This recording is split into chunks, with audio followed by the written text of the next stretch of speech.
Adding wrinkles is usually a bad thing in any other time but football, Landon. But will Mike McCarthy continue to add wrinkles to this Cowboys offense? All that and more in this episode of the Locked On Cowboys podcast.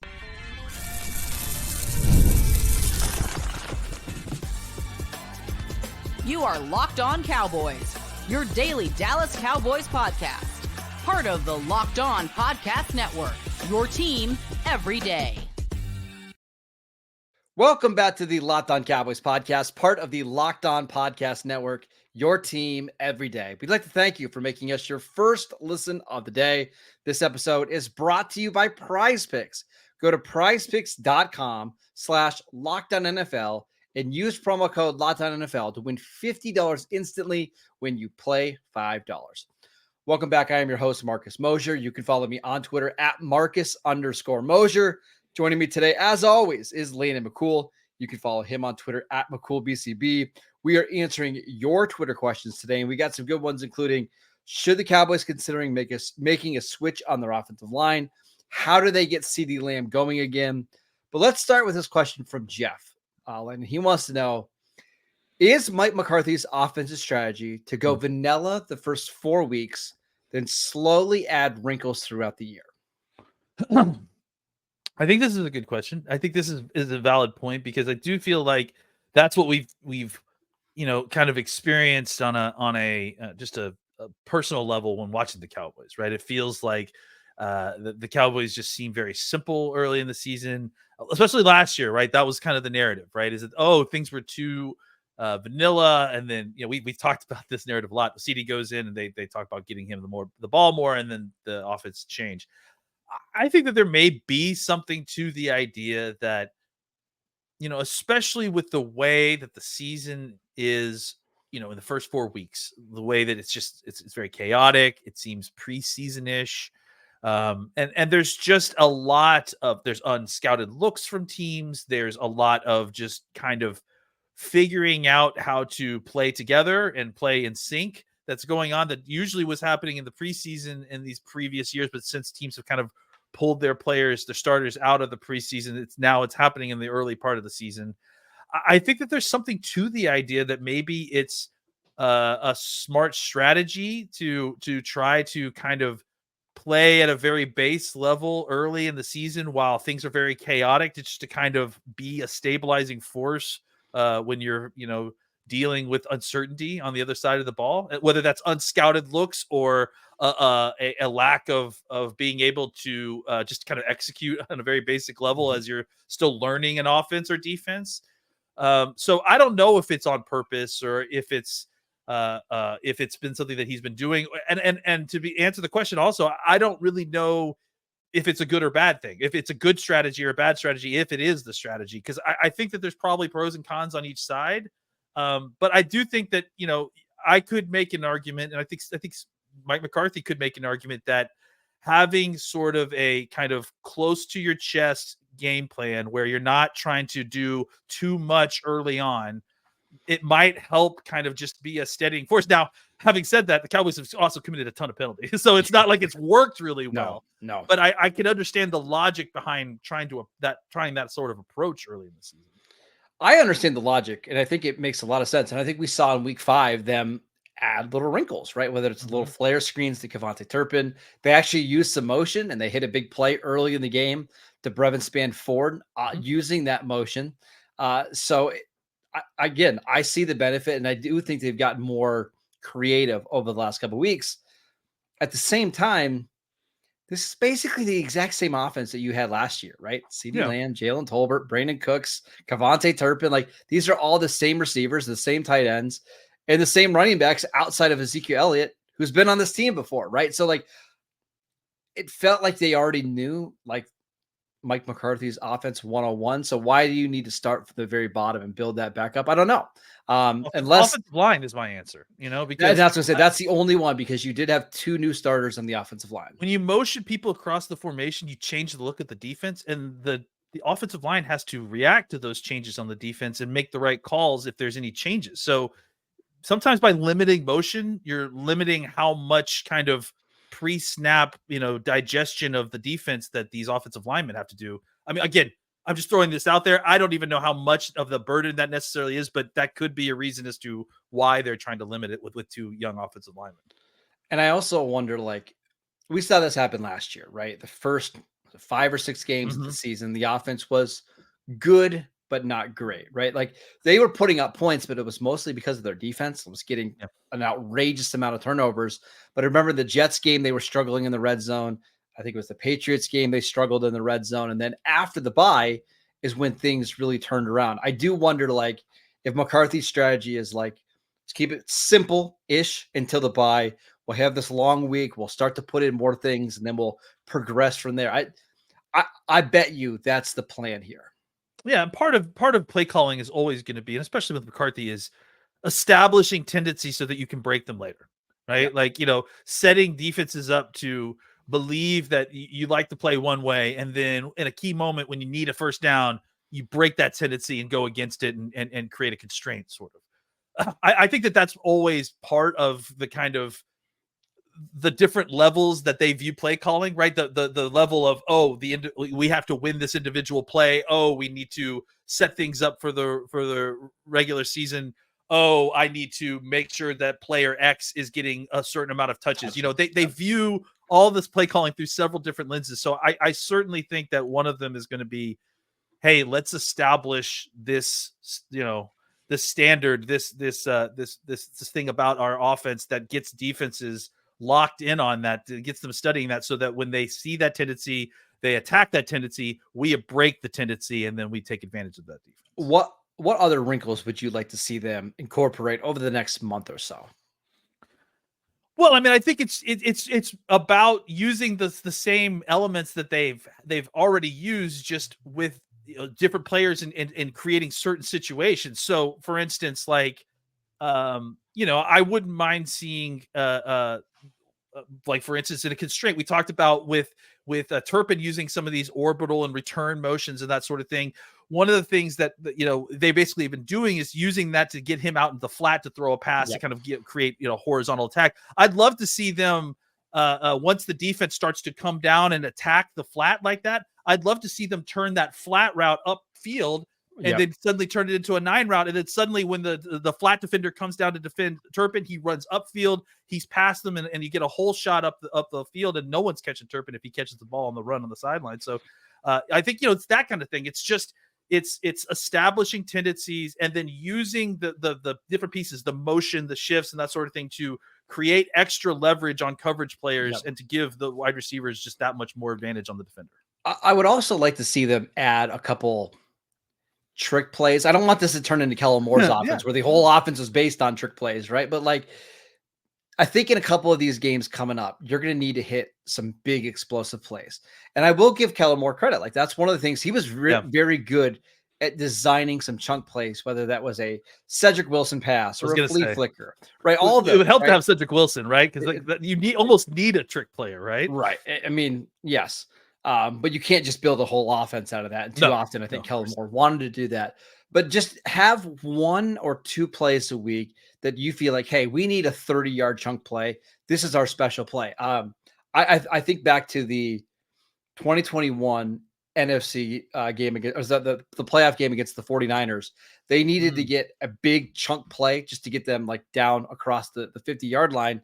And they ran that little hook and ladder play, and it worked out really well. I think they threw it to CeeDee, and then CeeDee dumped it off to Cedric Wilson, and they gained like 35 yards. KC just did something like that the other day. I think that was more improv, but I mean, again, it's not something that the team shouldn't incorporate. Like, it's just a little bit of extra plays to get extra yards. Yeah, Washington ran it a while. I think they threw it to McLaurin, and then they pitched it out to Austin Eckler. Again, I'm not saying copy that play exactly, but something like that, just to make life on Dak and the offense a little easier.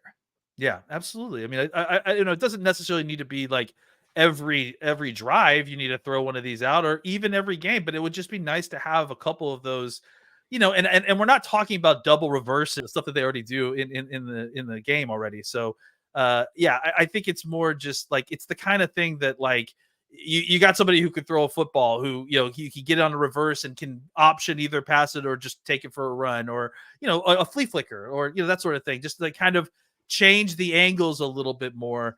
on some of the stuff to just give like it's unlike the motion, just give your guys just that much more opportunity to get open or that much more advantage on the defenders to make a play. All right, let's talk about the offensive line, Landon, because they had an injury on Sunday night that forced them to use a different combination than maybe you and I were thinking. Should they consider making a change moving forward? We'll discuss that next. This episode is brought to you by PrizePicks. PrizePicks is the best place to get real money sports action with over 10 million members and billions of dollars in award winnings. PrizePicks has made daily fantasy accessible to all. All you have to do is pick more or less on at least 2 players for a shot to win up to 100 times your cash. Run your game all season long on PrizePicks. Again, you can win up to 100 times your money on PrizePicks with as little as 4 correct picks. PrizePicks is the best way to get action on sports in over 30 states, including California, Florida, Georgia, and Texas. Plus, PrizePicks is the only real money daily fantasy sports platform with an injury insurance policy. So your lineups stay in play even if one of your players gets injured. Like, for example, Devon Achane got hurt last week. That lineup stays in place and saves lives, even though he got injured. It's the, again, only daily fantasy sports platform with an injury insurance policy. Download the app today and use promo code LOCKEDONNFL to get $50 instantly after you play your first $5 lineup. Again, download the app today. Use promo code LOCKEDONNFL to get $50 instantly after you play $5. That is PrizePicks. Run your game. Welcome back to the Locked On Cowboys podcast. We are answering your Twitter questions, and we got several good ones. We talked about adding wrinkles to the Cowboys offense, but let's talk about the offensive line, Landon. This question comes from @DFW Sports Fan. He wants to know, would you consider moving Tyler Smith, the left tackle, and keeping TJ Bass at left guard, and then making Tyler Guyton your swing tackle, which is what we saw for basically the entire second half against the Steelers? No, I don't think I would. I mean, I think first of all, it's important that you continue to get Tyler Guyton these snaps. I mean, he needs to get better, and he is getting better. And I think that's you don't necessarily want to risk that if you don't need to. Now, if he's injured, or if he's if he's injured enough that it's a detriment to his play, it's compromising him. Yeah, compromising. I could see them holding him out an extra game to get healthy. But he's practicing today, by the way. So I got so then probably not, right? So I imagine that if football play, look, it's a lot like people questioning the Deron Bland thing. Like, why would you have him play if he's not 100% or if he's not back all the way? Football players play football. Like, that's ultimately what it is. And so he needs the conditioning also. Yeah, exactly. He's missed a lot of time. Yeah. So I think for Guyton, if he's healthy enough, he needs the reps to get better. So I'm giving him the reps to get better. I think that, Tyler Smith performed admirably out there. And I think that TJ Bass played fine at guard, but I don't know that necessarily there was such an improvement that you feel like you have to usurp Guyton. I think it was probably close, if a little bit less of a situation. I also think too, that whole situation looked a lot better because Nick Herbig wasn't in the game. Not only Nick timing Herbig, of that helps. Not only Nick Herbig, but let's remember Alex Highsmith, their starting edge, was out. Nick Herbig, their backup edge, was out, and then DeMarvin Leal, their third edge, got hurt with a stinger. So they were down to, kind of like Dallas, a 299-pound defensive end, Isaiah Loudermilk, going up against Tyler Smith. And Watt himself too, it felt like had to come in and out a little bit. So yeah, I think by the second half, the Cowboys got a little bit of help from the other team's injuries. And that's not to say that Tyler Smith can't hold up against good guys, but he wasn't going against the best. I think it's more just to properly contextualize the play of that offensive line in the second half versus the first half. Yeah. I don't think it was they get played that much better because Tyler Guyton went out. I think is that because of the injuries on the Pittsburgh defensive line. So I think it's probably close. Honestly, or I would say that the Guyton situation is a little bit better. And any kind of tie or even close in that situation, you need to go with the upside. So obviously that's Guyton and Smith. at tackle and guard. So I think that's where you're going.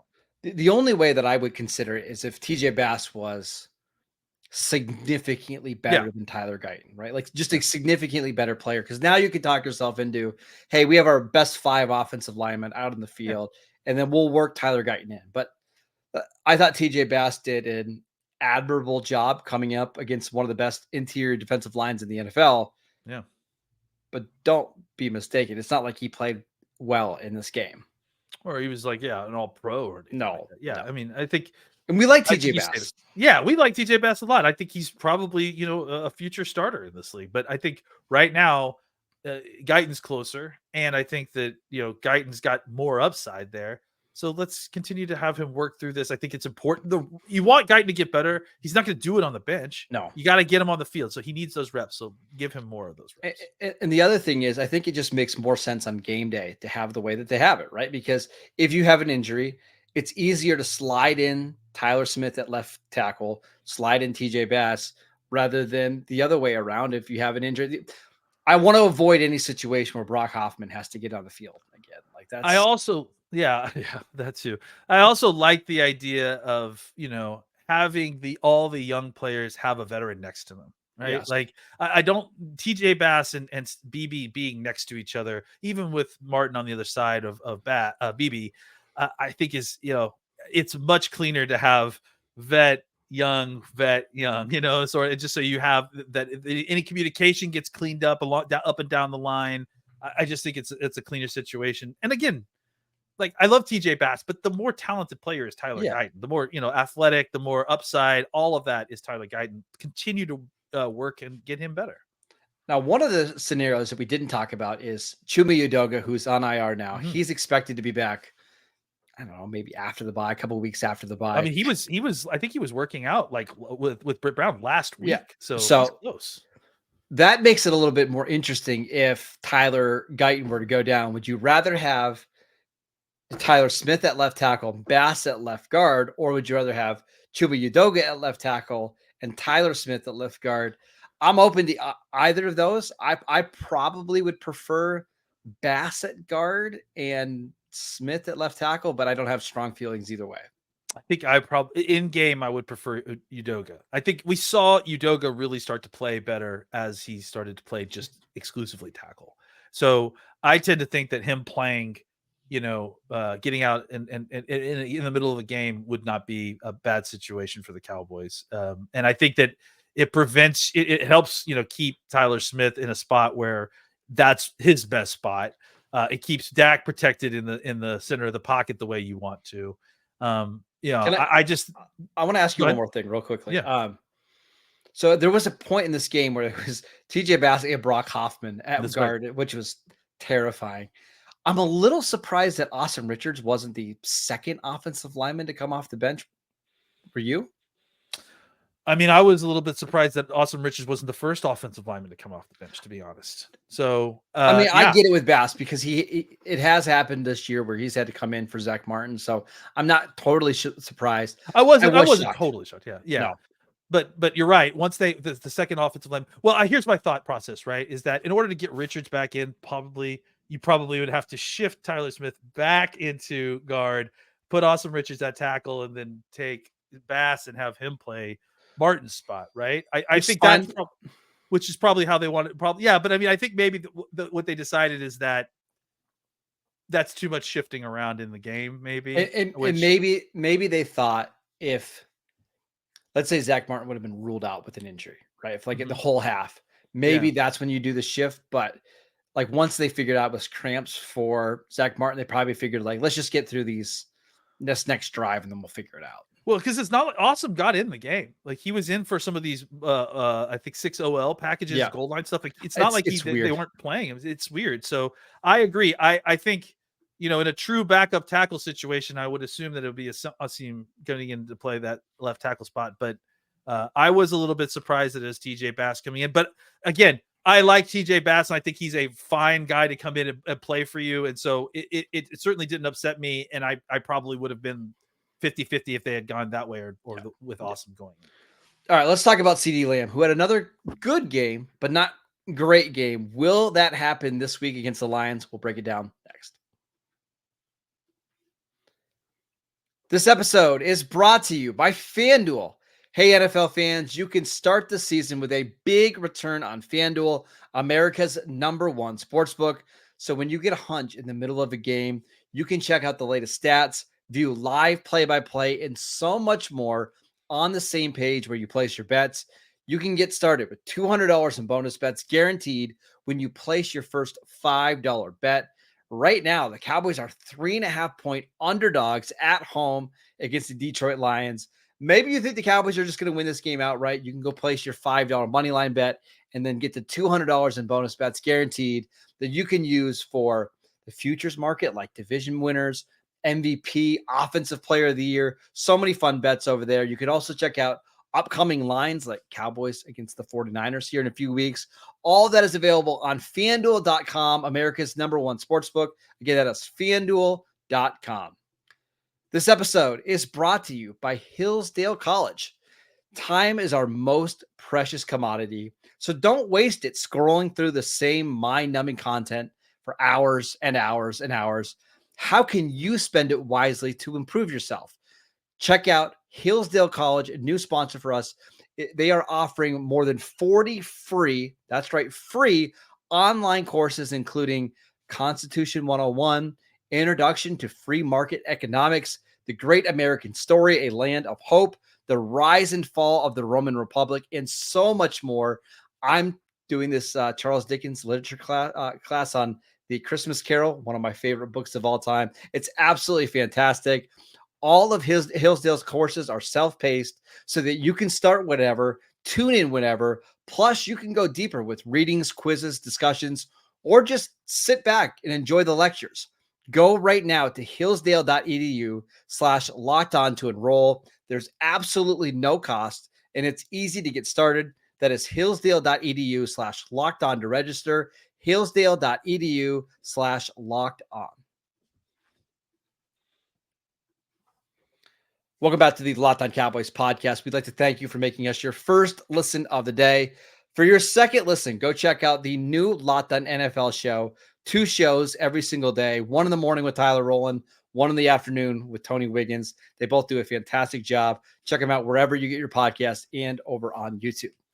All right, Landon, our last question here comes from Mark. He wants to know, how do the Cowboys get CeeDee Lamb going and having him produce like he did in the second half of the 2023 season? I mean, you got to get defenses to agree to stop, double covering him, I think is a huge part of it. Like, I think the part of the thing here is that, and I think we all need to kind of realize that this is like the reality when we decided to kind of over target CD, is that there are going to be games where defenses are just simply not going to allow CeeDee Lamb to be a viable target for huge portions of the game. And when they do, the Cowboys have to operate sort of how they operated in Pittsburgh, except maybe putting points on the board. Yeah. But I think you saw it, right? Like when in the second half of that game, when CeeDee Lamb, was basically being smothered by Mika Fitzpatrick in whatever corner they had on that side, the Cowboys basically took every other piece that they have of the Buffalo and used it, right? Like they had every other offensive weapon on the field at certain points. They spread the ball around to all those different pieces. They created opportunities with CD by using him as basically a decoy so that he could open up space for folks underneath. They lined him up on opposite sides of the field and then threw the ball to the other side. There's just going to be times when fantasy football fans are not going to be happy with the way the Cowboys are playing. I'm going in on this again because this is the problem here, is that we all view this offensive numbers in the context of fantasy football and instead of the efficiency of the offense. And if CD is being double covered and it's providing for the rest of your wide receivers, that's production for me. That's producing. Like because ultimately, like, if they think that CD's running routes at half speed or not trying hard, they will stop doubling him. If they think he's not actually a threat, they'll go, okay, let's try stopping the bleeding here. And then that's when you go back to CD, right? So I think that the truth of the matter is that CD is producing. It's just that the numbers and the yardage and the touchdowns aren't what we want them to be. But the Cowboys offense, especially this last game, was moving the ball through the air. And, even if he didn't get the majority of the receiving yards, CeeDee Lamb is the reason that the Cowboys were able to kind of get a lot of those yards because of what he was able to create with his presence. You can check out the Locked On Dynasty Football podcast 5 days a week. Build the ultimate fantasy football roster. I'm sorry, Katie. I'm sorry. I'm pre-apologizing to your podcast partner. So here's what I would say. I would be concerned if CeeDee was having like games of 3 for 31 yards and no touchdowns, right? Yeah. Yes. But it wasn't that. I mean, it was 5 for 62. Last week, it was 7 for 98 and a touchdown, including an 8-yard run. The week before that was 4 for 67. The week before that was 4 for 90 and a touchdown. Like, these are not bad performances at all, right? Like, anything above 60 yards to me is like a decent outing.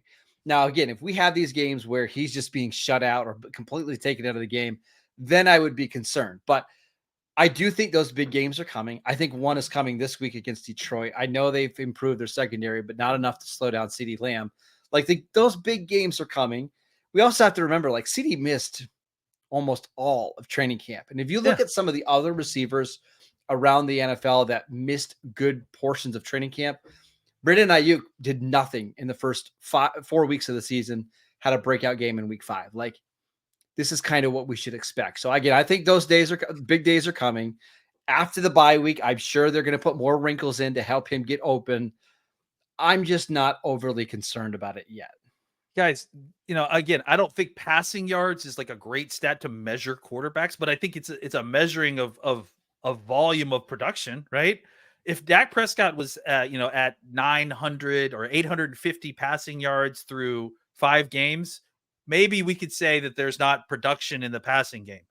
He has over 1,400 passing yards through 5 games. In fact, I think he's number 2 in the league in passing yards, if I'm not mistaken. Yeah. So it's not like this offense isn't producing through the air. They are producing through the air. And if you think that CeeDee Lamb isn't a major component of that, like, go watch the games. He is producing at a high level. It's just not the yardage that is being produced. Well, it's space and opportunity for other players that he's producing. Even then, right? Like, just to show you where our expectations are for CeeDee. If you were to prorate this start through the course of the season, CeeDee would still have over 1,400 yards from scrimmage. I mean, that's just that's like Des Bryant's best season ever in terms of yardage. And that's, we're thinking that CeeDee's off to a slow start when in all reality, he's not at all. I'll even take it a step back further. I think what it is that I think Cowboys fans or just general fans think that the Cowboys offense is struggling right now, but it is not. Like, the Cowboys offense is actually doing quite well. They're moving the ball up and down the field. They just can't score in the red zone. Sure. That's a problem. And I'm not dismissing that or saying that doesn't need to be solved. But as far as like being efficient and moving the football, like, which is kind of what we're discussing here, like, the Cowboys don't have a problem with that. No, they just got to stop turning the ball over. They got to stop shooting themselves in the foot in the red zone. They got to put the ball in the red zone. I think that's not like a lack of CeeDee Lamb targets issue. I think they'll figure that out just like they did last year. And then this offense will be probably considered one of the top 7 or 8 offenses in the NFL. And for those of you that do have CeeDee Lamb in fantasy football, I promise you the big games are coming, right? They have some matchups coming up where I think those games are going to be really high scoring. Even if Micah Parsons returns and Deron Bland returns, like, they have some shootout games coming. So don't panic yet. Again, if you want to listen to more, check out the Locked On Dynasty Football podcast. That's a shameless plug. You can go download our podcast, Locked On Cowboys, which sometimes dives into fantasy. Wherever you get your podcasts, we are free and available on all platforms. Just want to let you know, on tomorrow's show, we've got a crossover with Matt Derry from Locked On Lions. The Lion fans are feeling very confident going into this game. I know they should. I like it with Lions. I mean, they look, after what happened last year, I've been circling this game. I was like, man, they are going to be so mad and ready to play us. We'll see how this goes. So go check that out tomorrow. Go follow Lane on Twitter at McCoolBCB. I'm at Marcus _Mosier. We'll see you then.